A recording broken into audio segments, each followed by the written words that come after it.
one of the guys in computer science and software engineering. I teach security to people, and from time to time, with me and the Swinburne Cybersecurity Club, we break into things legally and ethically with the lure of prizes.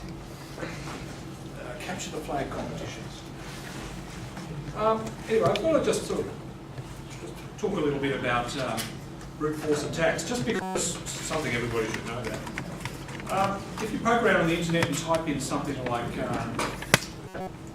RockU, you will find this list.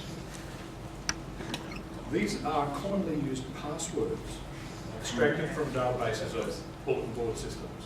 I was about to say from memory. Well, there are other even better lists if you get the Carly distribution.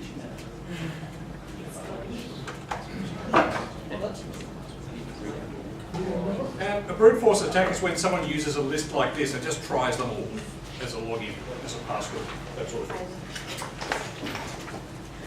The other thing which I find interesting about brute force attacks, and just generally hacking tools in general, is that it's easy to download hacking tools. Read my article in theconversation.com. But actually, if you download hacking tools, you're probably going to get caught. You're going to get detected while you're doing an ethical or legal test.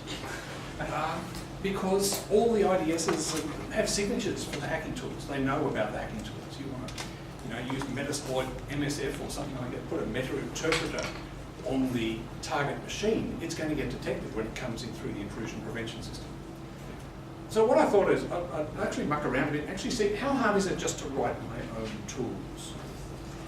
So today I want to show you a brute force login program which progressively tries every password in the RockU list to log into what I'm about to.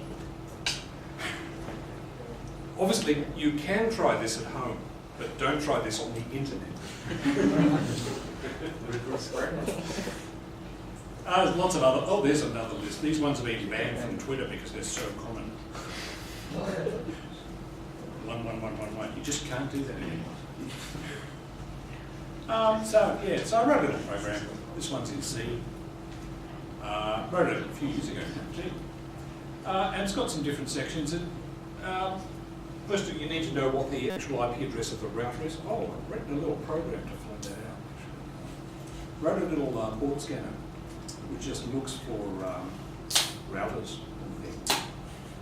So this one looks at the local IP address and just goes poking around looking for which ports are open. Immediately tells us port 23 is open, so we can use Telnet.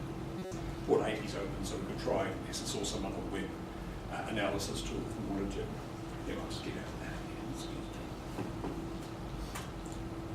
So here's my little program. First thing it does is it reads in the RockU list, stores it into, does a malloc and stores it inside dynamic memory, just because I don't know how big it is, and I want it to run really efficiently. Totally unnecessary. Reads in. There we go. And so it actually reads in the list and counts how many words are in there, and then declares an array of that size times 120 for a really big password. So that's it here. It also fills up an array with commonly known root administrator usernames. Well, there aren't that many of them, so it's easy to hard code. And it does some other bits and pieces down here. Let's see. It's got some online sort of help and stuff in case you can't remember what to do. Just because I used to play with Linux all the time. And down here it starts doing serious stuff. That's where it actually fills up the dictionary. And it goes through a couple of loops, progressively connecting to the router, then waiting for the login prompt, which it detects using a string search. It then sends out the first username, and then it waits for the password prompt, which it detects. It actually searches for password and login, because we don't know if it's going to be uppercase or lowercase in the first character. The idea is that this should work on any router. I love it. Classic, yeah,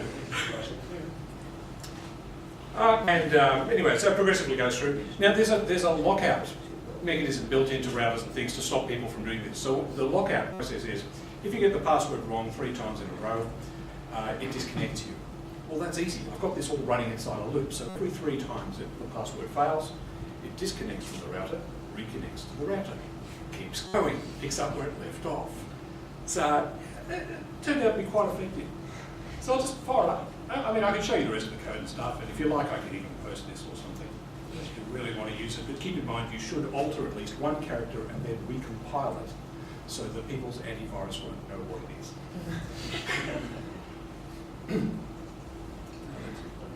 Compile it, see if it still works. Yep. And off it goes. So it sucked up the 30,000 or 300. Yeah, sucked up 30,000 passwords. Now it's going through the process of actually attempting to log in. Look at the password lockout going past there. Every time it just disconnects and reconnects. Keeps trying. Oh, and there we go. The last part of the program is actually the interactive shell which I programmed. So we can do something like this. We've actually got there, by the way. We've owned the router now. We're actually logged in as the root user of the router. We can change the routing tables. We can change the DNS records. We can do man-in-the-middle attacks. We can change the password and lock out the legitimate owner of the router. We can turn on the Wi-Fi, turn off the Wi-Fi, make the Wi-Fi open Wi-Fi. Yeah, try this at home. And you can see, I don't know if you can read them from back there. Yeah, they don't really show up too well. But yeah, we can basically do whatever we like. We just have to learn the router's language. That's the only downside. So that's the end of my little demonstration. And it's time for the main act. Thank you.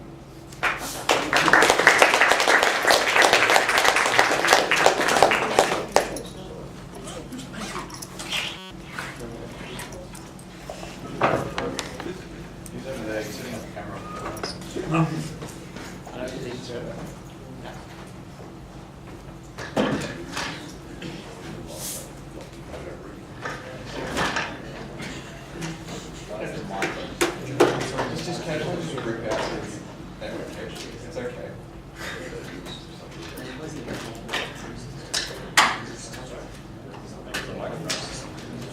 I seem to hear an echo when I was talking. It must be using the The desktop to the microphone. No,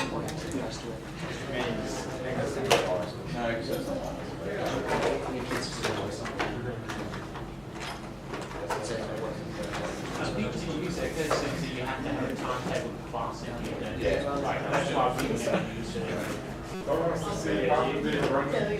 Oh no, it's more that last time I tried this, crashed. it crashed the machine, so I just had to close the things first. What, crashed your machine? Yeah.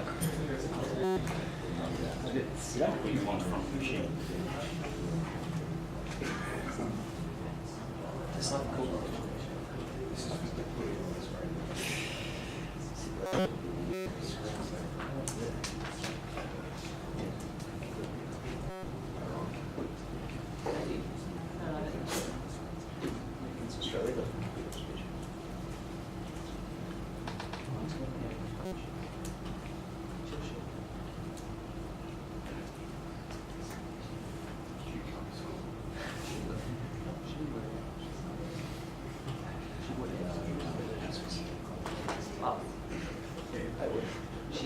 She didn't go to the grammar. She never went to the grammar.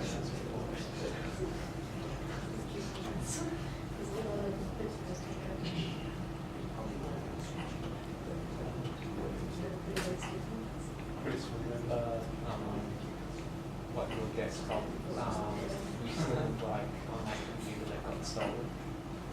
This is the equivalent. I'm working on building a backup. So I've got files on my desktop already.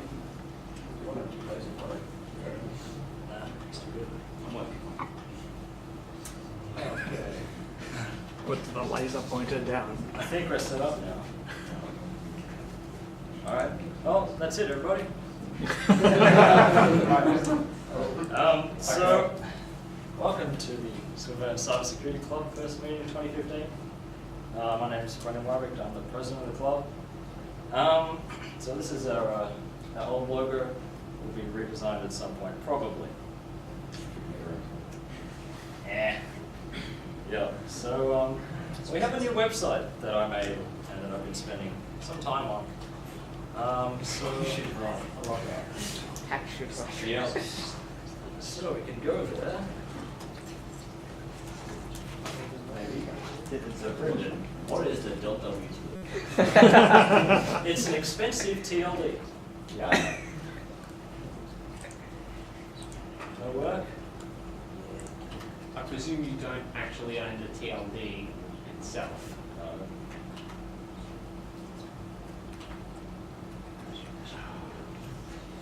You didn't sacrifice to the possession laws, did you? I forgot. No Jaffies were sacrificed. That's why my Kelly game's dead.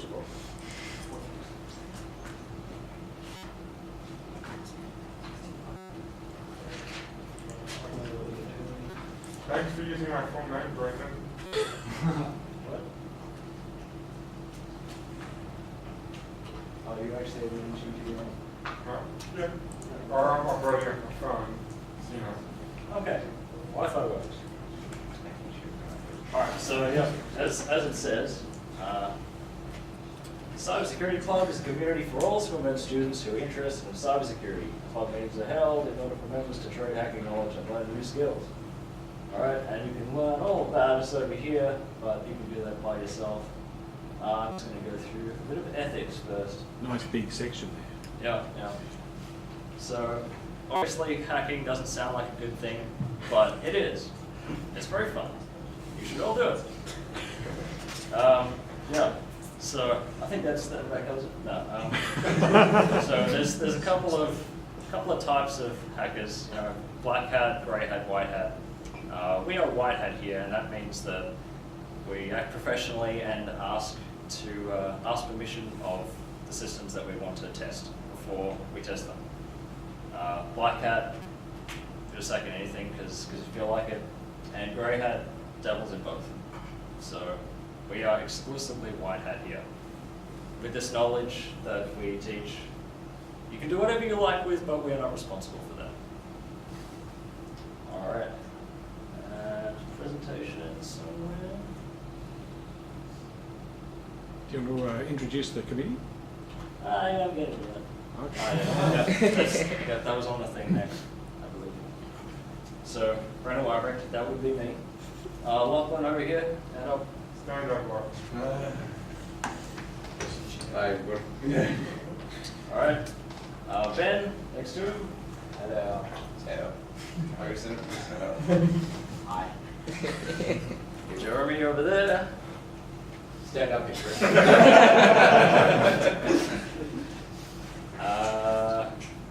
Jim. Yeah. The ball guy. And Anthony, who I believe is not here. He works full time. Matt. Hello everyone. Hey, stand up, man. And Kartik next to him. Hello. Hi. And Adrian was president last year, but can't make it anymore. Anyway, moving right along. Somewhere we have a minimize button. Spook. No, It wants to tell us about itself. All right, that's cool. All right, so today's agenda, I believe you have already read, so I'll just skip through that. Jim's already done his bit. We're in the second one. And Ben, are you good to do yours? I would be, but my Kelly box decided to shit itself this morning. All right, as we go. I was planning on showing the dangers of plain text passwords and how they can be stolen relatively simply, but unfortunately my computer crashed and I lost everything. Backups are key. Learn from my mistakes, backups are key. Yeah, I might have to move on to your demonstration and I'll see if we can. Well, we're running behind time anyway, I think. 20 minutes. No. Yeah, so a whole bunch of good stuff. Hopefully you will enjoy yourselves. And we are going to dinner afterwards, some of us anyway, so feel free to tag along to that. Okay, now this year we are registering the club through the SSAA, and we might get some financial benefit from that. Anyway, that requires that we have a certain amount of members registered on the SSAA website. So, I want everybody to get out your phones right now and go to Google My SSA, Swinburne Cybersecurity Club. Right now, I'll wait. And then make an account and join.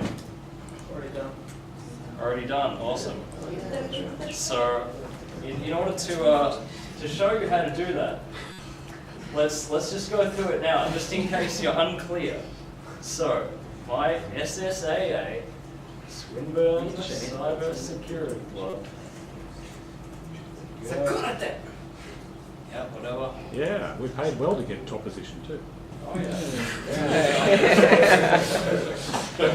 Alright, so we need to hit register up here. Scroll down a bit, and then make up some stuff. Don't make up some stuff. I'll join again. Before we let you. You want to try signing? You can try signing me up. I've got a student number still. It doesn't work.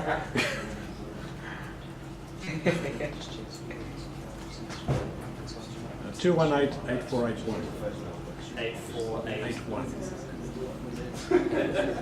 Let's test their security. Oh yeah. Password. Acceptable. Please tell me that was password and elite. Oh. Phone number, Oh, 1, no. 2, 3, 4, 5, 6, 7, 8. AA.com. Put in the Swinburne switchboard number. 8,000. Because I know it works. Okay, type It's password gonna again. be +1, I think. Password with the P or without the P? So, are you not following? Ah, yes, excellent. Oh. Check out this redirect loop. Alright, Oh, so wow. now, Found out. So this is actually a demonstration of DOSing, right? Hey, look, I'm logged in. we didn't even have to email address. How good was that? So, I haven't been a student for years. And he hasn't even started hacking yet. Join now. It is free. Click. Cool. Okay. Done. Okay. Now, how many members We do you have want? joined. Okay, so who's done? Put up your hand if you've joined. Still going.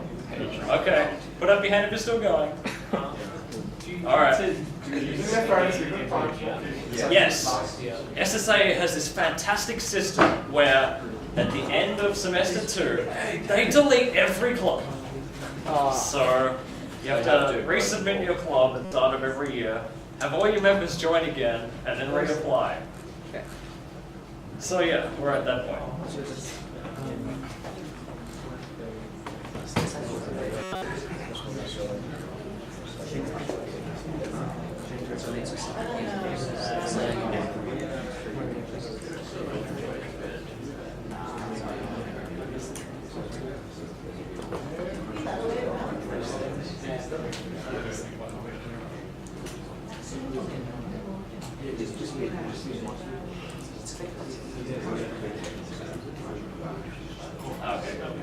Well, that's the end of that one. Next.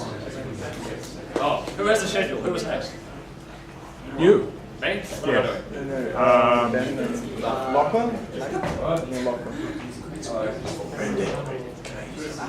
Yes.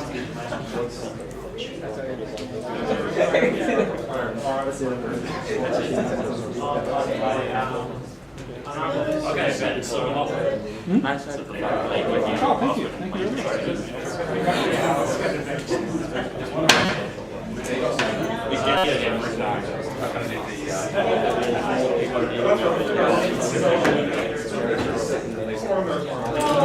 It's sort of like what Eric has discussed. These are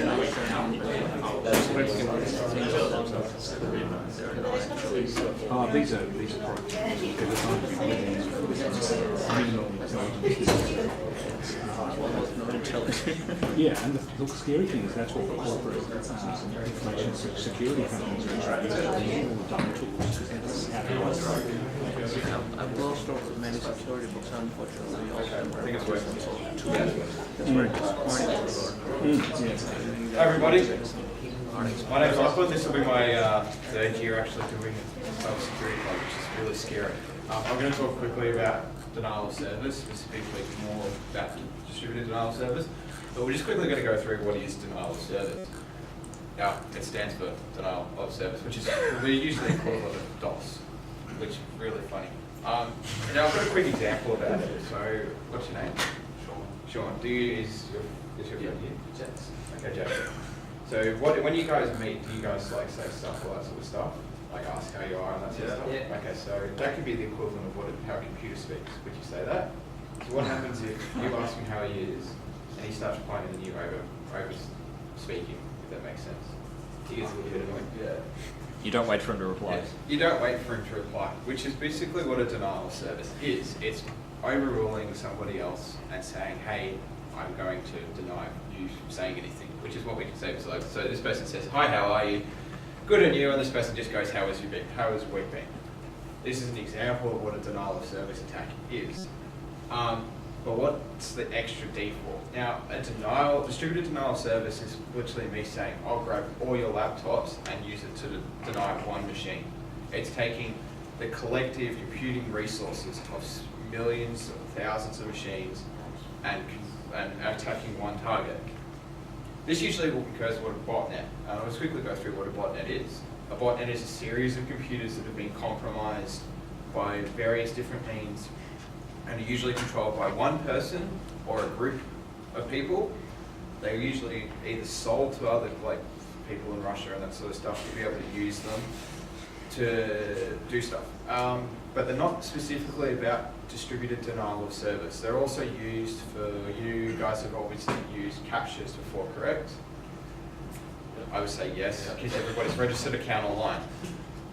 They can be used to, when your computer gets compromised, some denial of service, some botnets are used to farm those captchas and then transmit it to other computers to detect what the answer is. So if they come across it when they're trying to break into websites and that sort of stuff, they can say, hey, here's the password. Here's what it's supposed to represent, because every image on there will have some sort of identifier. There's a bit more to that, but I'm not here to talk about that. So there's a couple of types of DDoS. There's what's called a Smurf attack, which is literally I send out a packet which references, for example, was it Josh? Sean, sorry. References Sean. I say, Sean says sup to everybody. Now everybody replies back to Sean, and Sean can't handle all the conversations all at once to reply to everybody at the same time. Shall we try that out? Hi Sean! So that's an example of that. That's me, for example, impersonating Sean, saying, hi everybody, my name's Sean, how are you all? And everybody replying to Sean himself. And he has to reply to everybody one at a time. That is an example of a Smurf attack.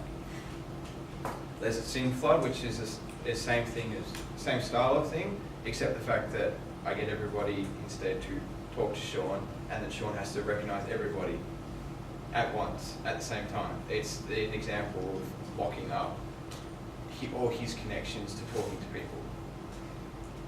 There's an IP fragmentation attack, which is a very different style of denial of service that's used to consume resources. It's, for example, if you have a conversation with somebody and you tell them one word per minute. It's a perfect example of it, because you have to now start thinking about, I need to remember all these words, and as they start speaking more and more and more, you need to start thinking more and more and more. What are they saying? What are they getting on about? Eventually you'll zone out. You'll come to the end of the conversation, they'll ask, what do you think? And you go, I forgot. You speak faster. It's designed to hold memory, but the thing is with computers, instead of zoning out, they can't zone out. It's in their protocol not to zone out. It's a fundamental exploitation of TCP.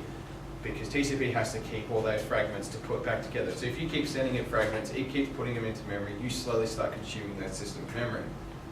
It's a perfect example also for using buffer overflow, but that is a separate example again. And we've got non-malicious sources. Non-malicious sources are fun. I've got a perfect example of it. Who's ever heard of Click Frenzy? Did anybody hear about their first launch? Okay, for example, Click Frenzy got really, really big hype. And on the first launch, the servers went down within 5 minutes. This is because they didn't have enough resources to do it, to be able to handle all the users. But the cool thing about that also is that it wasn't actually an attack. It was a non-malicious attack because they haven't thought about the sheer amount of users that's going to happen. And what's really funny about it is also that the users got transferred to Maya and it crashed Maya's servers as well. Another example of it is, I assume people play MMOs. So, or at least some people play MMOs. If you ever played on first launch of major updates, major releases, and you had trouble trying to log into the servers, that's an example of a non-malicious denial of service. It's literally so many users trying to use the same service all at once, and the service can't handle it. Just tried to submit an assignment 5 minutes before. Another example is when you try to check your results. That's the perfect time for Swinburne to stress test their service. Swinburne Wi-Fi. Or a small site gets on the front page of Reddit. So the thing we also talk about is how to prevent it. Now, denial of service can't be prevented 100%. There is always going to be some way people find to get around it. We can reduce that traffic by installing filters, i.e. the firewall to detect like, here's a bunch of SYN packets coming in, and syntax going back out, but there's no acknowledgement, so I'm going to start blocking packets from those IP addresses. These are sort of things that we can say, okay, we're going to start denying these things. It could be also by putting a user, some admin there ready to listening out for what's going on with the servers. Like, for example, you could see your server's resource load start going up and up and up and up and up and up and start saying, wait a second, hold on, what's going on here? Detect that there's a whole bunch of connections that are going on from maybe like the same IP address. Any question? Yeah, what would be the most simple application of getting too many SYN with not enough acts? What would be the most simple solution? To what, defeating that? Yeah, like in a really basic setup. To be honest, that'd be modifying your TCP timeout, because TCP has a timeout with its SYN acts until the connection's reset, and then it opens to a new user. That'd probably be the best way to do it, but then you also can encounter issues. If you've got somebody, say it's a website, for example, if you've got somebody on one side of the world that wants to connect to your website and their latency is, I don't know, maybe 15 milliseconds, and you put your timeout for 10 milliseconds, they're not going to get connected because there's a longer timeout. It's a cost versus reward sort of system. It's one of these things that when you talk about security policies, you always go, what's the cost of what happens if this happens? Or what's the risk if this happens? What's the likelihood of this happening? How much money should we dedicate to this sort of thing? Does that answer your question? Yeah. I mean, maybe a bit too much information what you're after, but yeah. What's the next one? What are the implications? Reduced system availability. Everybody knows the MMO thing. Everybody knows Click Frenzy thing. The overload of used resources. If you don't have enough servers dedicated to how many users you're going to have, you're going to start encountering issues of starting to slow down things, and you're going to have to start potentially either adding more servers on or starting to reduce the load by cutting connections. Now, a perfect example of people handling this really well is an MMO called EVE Online. Now, this is an MMO that's got hundreds of thousands of users on it. Sort of shake your head. It's got hundreds of thousands of users on it. But the cool thing about it is that they've got one server for it. That's everybody plays on one realm on it. Now, the way they run their system is they've got servers on standby, ready to go. When the load goes high, they go, okay, we're going to plug more servers in. The same thing what Google does. When there's a major disaster coming along, Google actually plugs more servers in to their thing, because people automatically go to Google, what's going on? And so they go, okay, well, there's a storm coming in, we're going to plug more servers in because we're expecting a higher load of traffic. There's companies that can afford to do that, do it. Wow, Blizzard does the same thing with WoW to a lesser extent. I think that's the end of it. yeah, that's the end of it. Is there any questions about denial of service in The general? cool thing with Eve as well is that if there's a huge amount of people on the servers, they slow down the tick rate as well, so there's less information that needs to be processed. Yeah. And it also gives players time to like call up their friends and be like, hey, get on this massive wall. Yeah. That's them trying to market more towards it, yeah. But is there any other questions or any statements or anything? Is it Plug for Cloudflare. Cloudflare? Yeah. Cloudflare, yeah. Why don't they just keep all the plugged in? Why don't they keep all the servers plugged in? Yes. Operating costs. Massive cost That's per hour yeah. and Yeah. runtime. And runtime. Well, The time, so you got the thing, The perfect example for that is, again, Google. They might have dedicated servers for, Gmail, YouTube, docs, everything like that, but then they have several standby servers. But if you start seeing one of your services starting to encroach, it's on like almost max capacity, you're going to want to take servers from something else and go, hey, we want to put it here. So that's what your standby servers are for. a lot of using for boxes too, and a lot of virtualization can just be adding more resources to a particular server, or running up a server and transferring one virtualized server onto a new box and building rewards code. So it's a lot of management. It's not just turning on a new box. The thing is, if you have that box running, if you have a web server, you did one of this is Sportsbet. Sportsbet probably use 10% of their computing. Can anyone think of the one day of the year when they're probably going to blow that through the roof? Cup day. Cup day. So Cup day kind of does this for about 8 hours. It's actually heading backwards in time. Not exactly this straight. And then it goes back down again. Now, if you're running at this level and say the operating cost is, let's just make it $1 million a day, and down here it's maybe $100,000 a day. What's the better thing just to handle that one spike? So in doing that, you're saving operational costs. And from working in industry, when it comes to operational costs, especially if you use something like Elastic Cloud Compute, where it can scale on demand, if you're being hit by a DDoS attack, yeah, that's good for that period, but if you don't pull it back, your costs are going to go through the roof, and you're either going to lose a job, or the company you work for is going to go bankrupt very quickly because they can't pay a bill. Sure. So you've got to take the risk reward factor in and how you can tolerate the effect. Which leads back to, sort of analysing the risk, saying, how much money can we allocate to this? Any more questions? No, I don't think there's any more questions. What about like using a third party to figure out who's the real value-added customer during a peak? So who's the DNS attack? So you're trying to say use a third party to identify who's doing your DDoS against you? Yeah, if you're not up to doing it yourself, how do you figure it out? It's one of those things that you'll be able to tell if you've done system admin before. You'll be able to tell because you start watching your performance go down. Most businesses will be monitoring, especially people that operate online a lot, big banks and that sort of stuff. Telstra does it.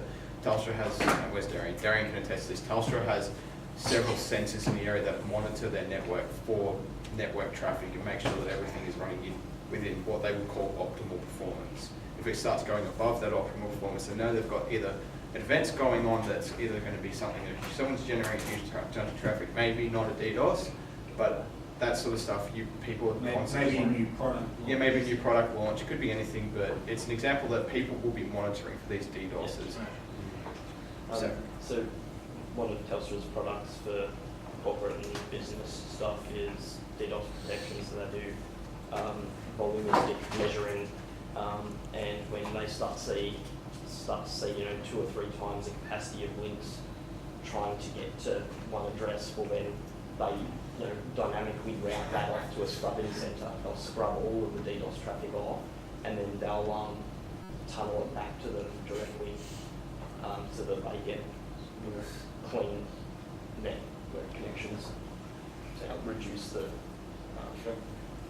Or even if you can go for traditional methods where you can get the reverse back of the router path and you can narrow it down to, like, you can go by one like where the traffic came from, like what was the next router, what was the next router, what was the next router, and you can narrow it down to the location where the attack was coming from. So that is a traditional way of detecting a DDoS. You can detect, but you can't narrow it down from the ISP to the user end perspective. So what I've got on the board at the moment is a live map that detected DDoSes. It's got, when you can see like the pings going across from here to like to the US and that sort of stuff, that's an actual DDoS going across. Sometimes they come out from outside of the map. That's something that they don't know where the source is. The US is currently targeting all three. We can see on here the targets over here are the attack targets, and then over here were who's originating. We can see that inside the US, there's actually a lot of people DDoSing inside the US, which is quite interesting because you think that the US would be friendly with itself. What's really cool is we don't have anything. There's nothing coming out, and nothing going in. Us say Canada. Yes, you can. No, here we go. Greenland and Iceland in here, and Madagascar's safe, New Zealand's safe at the moment. Russia's quiet at the moment. I know. Russia must be asleep. Well, there you go. There was a massive one. There goes a couple from. Whoa. There you go. There they go again. The US is just bombarding North Korea. Sorry. Man. So you can get an example of the scale of this sort of thing. Companies like Google and that sort of stuff have enough computing power that there's no point in DDoSing them. You're not going to slow them down. Companies like startup companies and that sort of stuff, DDoSing their website's going to bring their website down because they don't have them. They 9 times out of 10 don't have the money and the financial capital to be able to go to the hosted provider or their own provider and say, hey, we need to be able to talk about protection from DDoS. But then again, they're not normally targeted. Is there any more questions about this sort of stuff? There was a thing on Reddit a while back saying that when Michael Jackson died, people at Google actually believed they were being DDoSed. The pure amount of traffic that was being generated. People look up the news stories and stuff like that. So. Yeah, that was one of that's an example of when Google doesn't realize there's an event that's going on, because that's a starting thing. I actually went to a presentation from one of the people from Google, and he said, because he was one that manages Google Maps, he said that when they had the hurricanes that were like Hurricane Katrina and that sort of stuff, everybody went to Google. Where's the hurricane going to hit? What's the damage path looking like?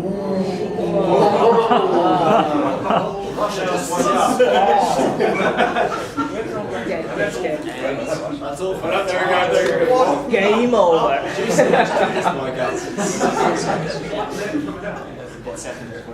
the explosion. And what's their retaliation? Look at the attack targets in the United States now. What is that event? I don't know what that is. GCHQ. So we're not explaining. You can watch this map, we can spend most of the day watching this map, just laughing at what's going on. Holy shit, Cable Beach has been hit. Guys, welcome to World War IV. So, there should be a little bit more information about denial of service attack. So I'm going to hand it over to the next one. Can I show off a little denial of service attack? Okay. Is it Windows 95? It's Windows 95. Ever meet anybody who's still running Windows 95? We have now. It's your public duty. Jim has a computer museum somewhere, but he won't tell us. Yep. Okay, so here's Windows 95. I've opened up a clock. We're running a little private network inside the PC. Running 2 laptops. So you can see the clock ticking away there. And Windows 95 was designed for the internet. It was designed to just use more than 640 kilobytes of RAM. That was a sort of big thing. So I'm actually going to try a packet fragmentation attack from over here at Linux Land. And this was actually written for Windows 3, but it still worked for Windows 95. So I'm going to send one packet to Windows 95. Not very scary. What do we reckon, 10 packets?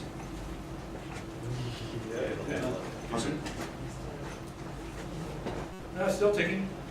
100? 1,000. Still ticking. they're not people.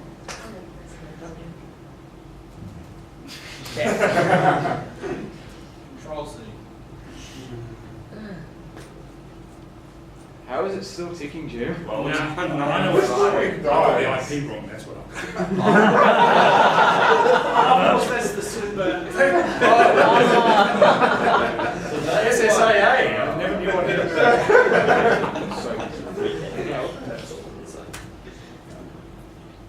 Sorry, guys. I think. It's still ticking. Go. Excuse me for a moment. 211. Ladies and gentlemen, the chair of Thank you.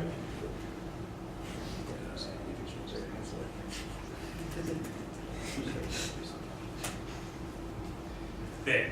Now it's dead. Satisfied now, Jim? Thank you. So who's on next? Me. So our next speaker is Mr. Brendan Wybrick.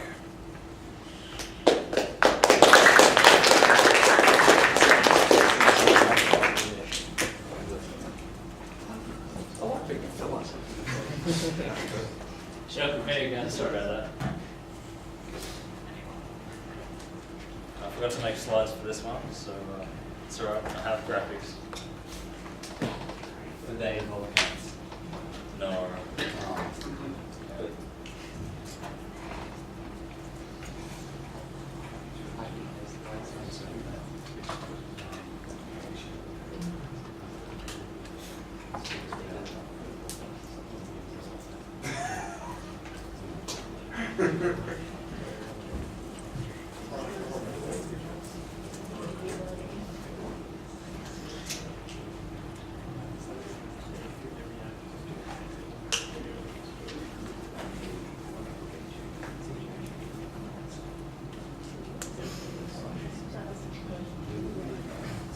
Okay, so this presentation is on wardrobing. So basically, when was this?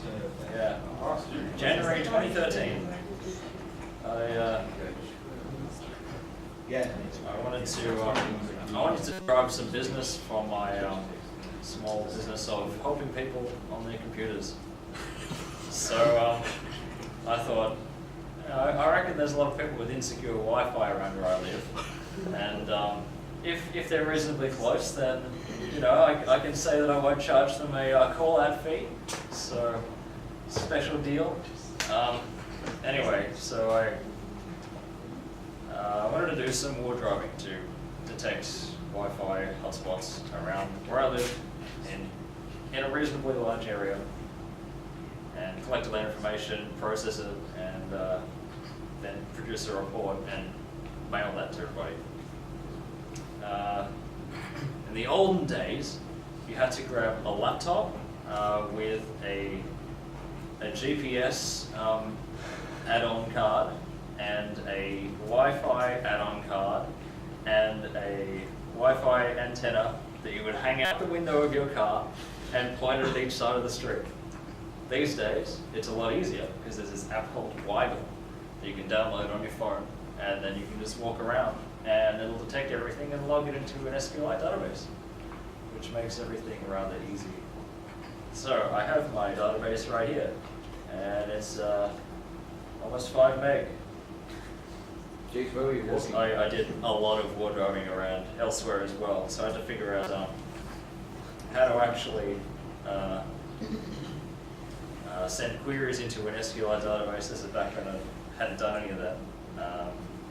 I'd only used MySQL, it's got that web interface where you type in queries, but SQLite, and actually getting a managing program to run in Linux that could do the query that I wanted it to do in a reasonable speed. The query was like, it logs the GPS coordinates, so I worked out the box where I wanted to target people, and then only limit the GPS coordinates within that area. So that worked, and I think, yeah, so it's only 1.5 megabytes, that one, I think. This app can output to KML as well, so you can view it on Google Earth. And I think I still have Google Earth installed. Hang on. This one, yeah. I had to edit it so that everything could be a bit smaller. All the little dots on the map, so you can actually see things, because they're kind of huge. So, for some reason, it wants to show you up there as well. Seems there was some kind of glitch, and it's recorded a spot up there. They recorded a satellite. If we, yeah. Brandon, did you get any negative responses from the local community? I'll get to that. Something tells me the cops are. Yeah, I'm promising.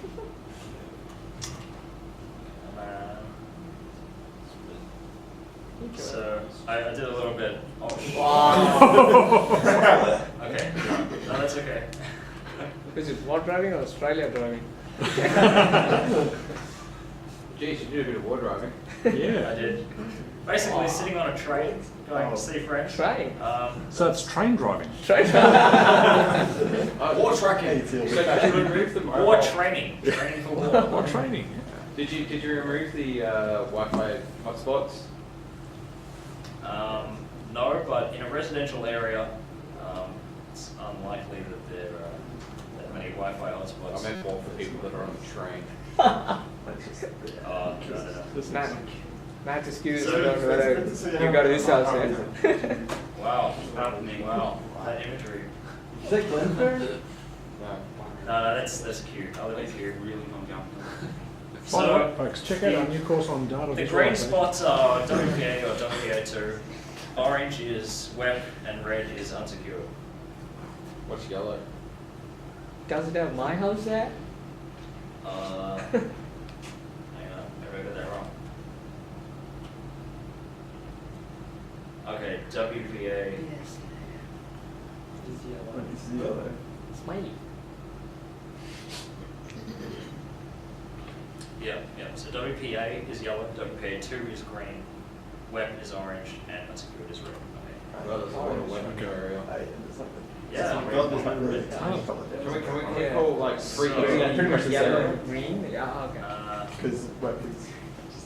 Here is a actual Google Maps map of where I covered, and I included this as well as some pie charts in my letter. And the letter is this one. So you literally put this in people's letterboxes? I literally printed it out and put it in a letterbox of With a your lot real of people name. in an envelope that said "Dear neighbor." address, you gutsy It's public knowledge anyway, if you look at my domain or business registration. Anyway, so, yep, here's some basic information about how long it takes to crack each one. This is assuming you have a secure password, because 8 lowercase characters can be brute forced in 52 seconds. But if you make it 15, 13,000 years. So, this, yeah, just look at that, 18% is highly vulnerable, and I'd say half of the rest probably have terrible passwords. And this is a pretty good letter, right? It's, well, you can't really read it, but it's detailed and stuff, probably too detailed. But I wanted to tell everybody the whole situation. Anyway, the response from this, pretty much nothing. Yeah, I sent it out to like 200 people, and I only ended up getting like 3 jobs out of it, and they were for unrelated things. And one of them, their Wi-Fi was terrible, but they weren't going to pay me to fix it. Yeah, so if you ever want some free Wi-Fi. But they paid 70 cents for a stamp? No, I hand delivered them. But I paid for the envelope. So what do they want And the to paper pay? and the printing. Oh. What do they want to pay for? Oh, to fix, like their computer's running slow.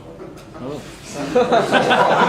All that super fun stuff that's highly security related. Yeah, it can be. There could be bots Add it on to your botnet. So it's basically like dealing with any business personnel then. kind of. Some business people you can kind of convince eventually that that you're right. Yeah. But They're rare. yeah. Okay. So who is next? I don't know, you had the Oh, you and you need this? If it's me, I need that. I need that anyway, actually, to install Yeah. user scripts. What one with crypto? No, it's okay. Or crypto. Crypto.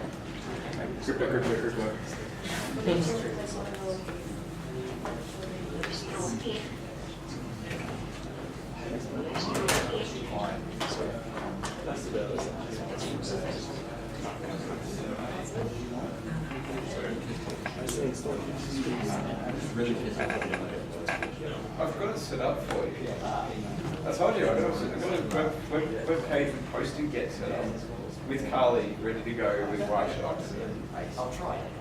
Yeah, I need to Oh, there you go. Someone else.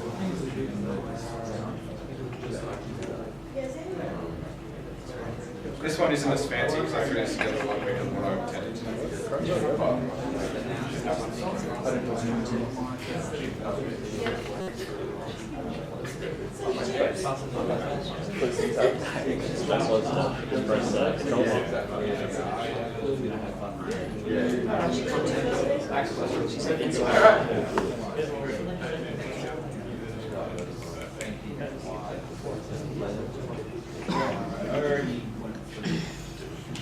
Okay. I'm going to talk a little bit about encryption as well today. I don't need to introduce myself, you already know who I am. When you guys were younger, did you guys ever send messages, like notes through high school, pass the notes sort of style of thing? Okay, fine. Did you send text messages during class?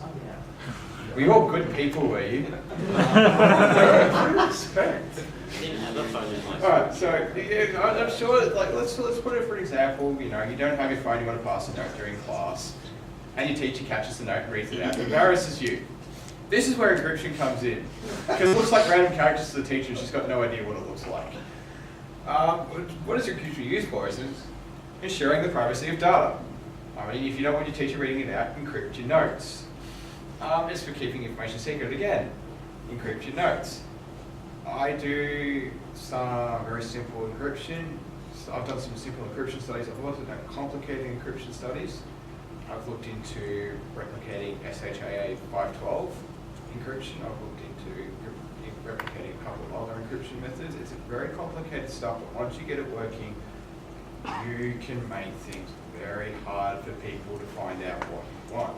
Now, encryption is also something you need to study if you're going to open a business that's going to deal with sensitive data, especially within Australia. You must keep that data secret. Now, there's a funny anecdote to that, but I'll tell it later. There's a couple of types of encryption. I'm going to talk about some of the really, really simple ones like Caesar, Vinegre, and SHA-512. SHA-512 is now a common one, but it's not exactly simple at the same time. So let's go on to the next one. Caesar Cipher was developed by, of course, Caesar. He wanted to encrypt his messages to his commanders. Now, this is a very, very simple form of encryption, but back in those days, you'd never seen it before. You'd go, this is a random bunch of characters. What the heck are these people talking about? It uses a lowercase version of the alphabet or an uppercase version of the alphabet, and it uses a key which is between 1 and 25. Now, the number generally is represented as a character, and it's used to set the offset in the alphabet. So, for example, we have the keyword duck with a key of 2, and this encrypts into FWEM. F is gained by moving the 2 letters further to D. So you go F, etc., etc.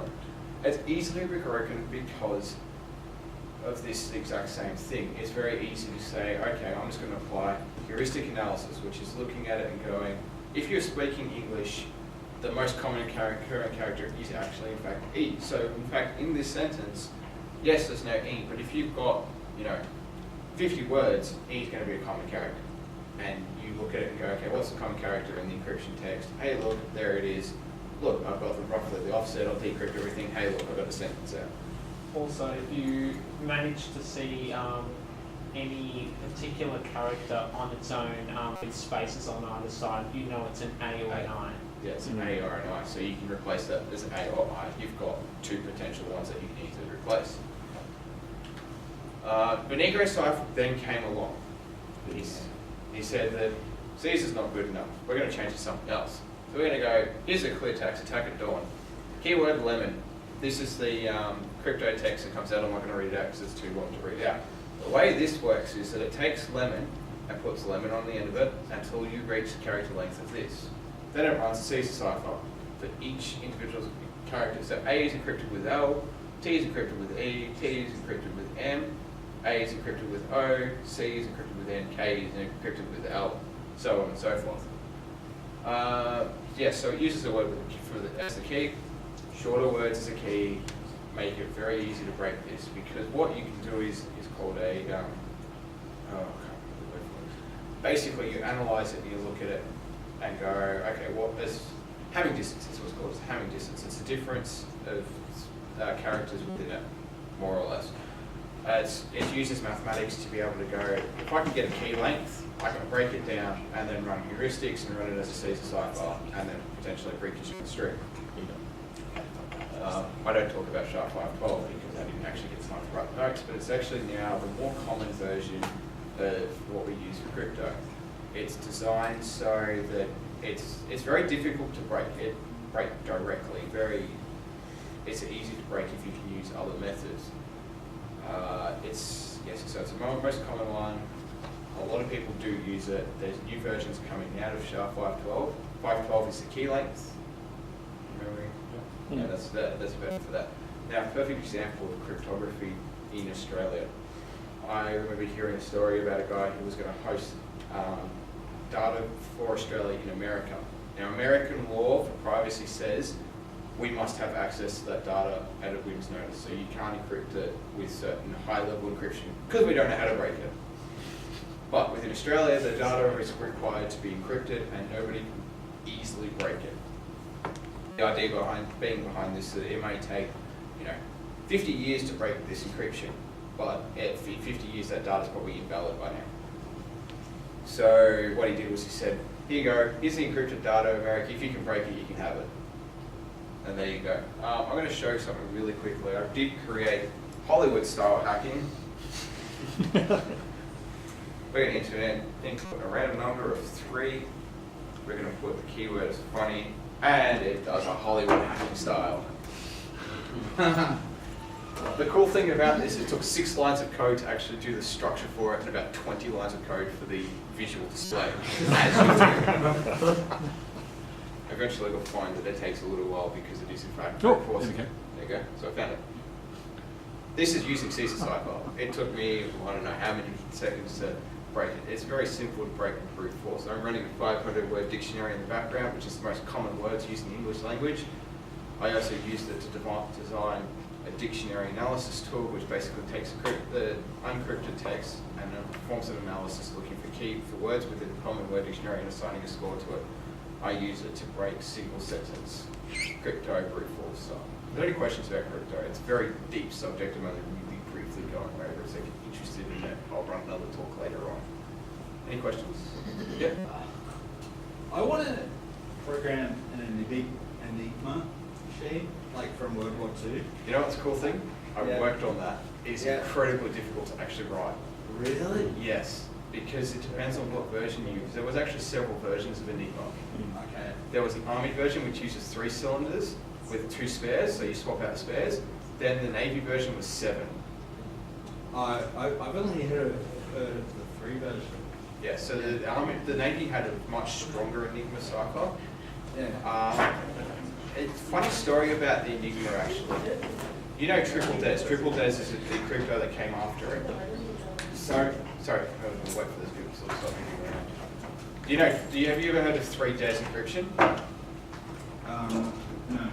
It's an encryption method that came about 10, 20 years after Enigma was broken. The funny thing about Enigma is that the people that broke Enigma in England actually designed 3 Des before it was actually publicly released. The reason it wasn't released is because the army's gone, the governments have gone, hey, this is a cool crypto system, we're going to take it, we're going to use it, you can't release your notes because otherwise people will break it.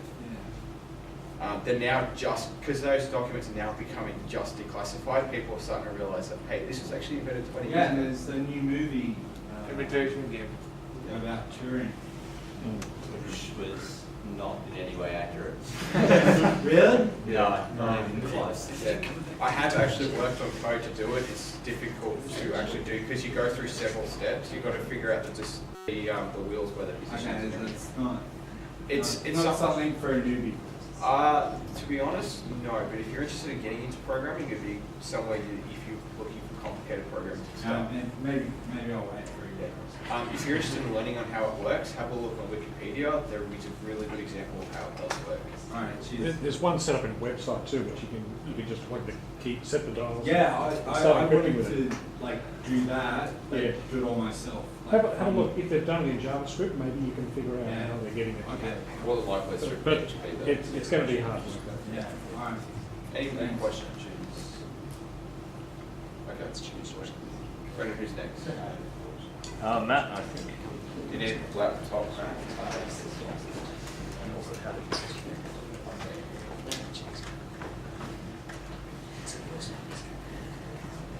Hi, hello everyone, my name is Matthew Ikirino, or just Matt.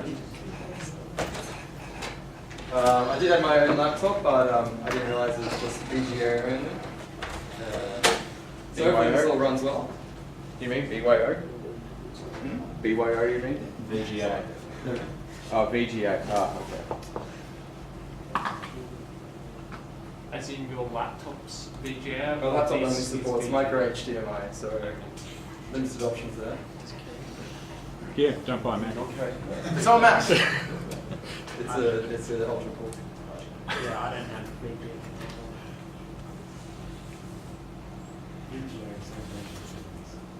Richard Stallman exit. You could always get an adapter. Yeah, I had a DVI adapter on the end. No, I think it's done.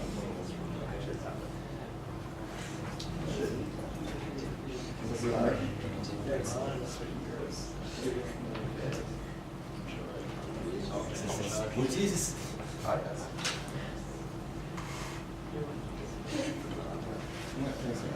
Alright, so my presentation is on XSS. Now,